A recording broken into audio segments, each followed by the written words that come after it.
So, do we say bye-bye to buyer's agents? Are buyer's agents going to become obsolete? In this video, we're going to talk about how this is not going to happen if you actually make some major changes. And it has to start today. Stick around. So, goodbye, buyer's agents. The ones that are out there right now, they're going to be gone. What's going to happen is that we're going to have to change a lot of what we've been doing. I know we're going to change a lot of the legal side of it.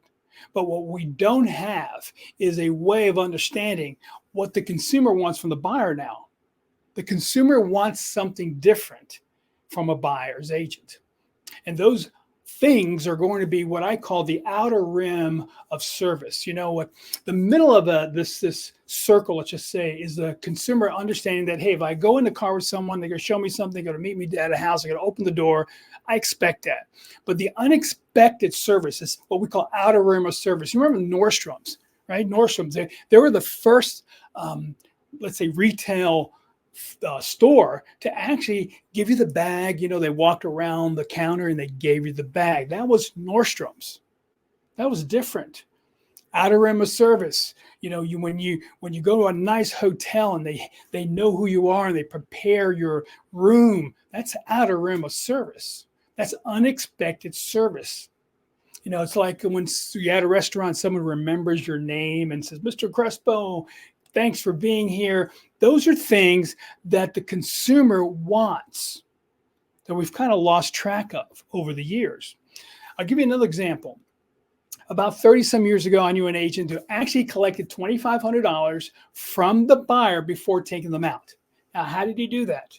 Well, first of all, he was confident in what he did, and he knew what his services were. Now, this was an older gentleman at that time. He collected $2,500 and said, you know, Mr. and Mrs. Buyer, thanks for coming by. I'm going to give you an idea of what I'm going to be doing for you as we go look for that perfect home for you. And as we do that, before we get in the contract together, I need to let you know that you're going to have to give me a check for $2,500. And then that money will be held here in our company. If you decide to buy and you buy a house from us, we'll apply that to your down payment. If you decide not to work with me, that money goes for the time I'm spending with you in buying a home. If you decide to go do it with someone else, or you decide not to buy. Fair enough? And that's how it went. So how did he do that over 30 some years ago? Because he was confident. He delivered a level of service that the consumer expected and wanted, and he was confident in what he can do, and he covered his expenses. Revolutionary at the time. Now, I think now is the time today that you, as a buyer's agent, because if you're a listing agent, we'll talk to you later. But right now, buyer's agents, listen to me.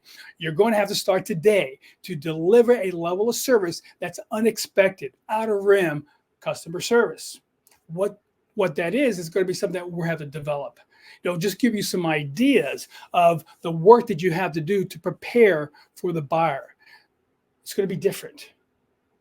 I do believe that commissions are going to be coming down for the buyers. I do believe that negotiating skills are going to have to be at the top level for the buyers.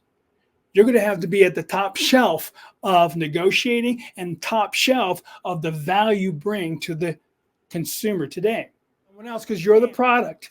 You are the product. They're buying you.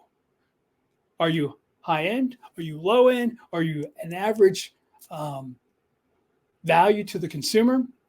I want you to think about that. All my training has been on delivering a high-level presentation, but you have to understand the personality on the other side, how you adjust your personality. You need to understand how to ask powerful questions, and you need to have a value proposition that the consumer wants. Not what you want, not what everybody else is telling you. What do they want? And that will be tailored to that person on the other end. So I don't think it's bye-bye buyer agent. I think it's hello, new buyer's agent, and some new skills that you need to work on today to be ready when this thing kicks in July. Stick with me. Talk to you next time. Bye.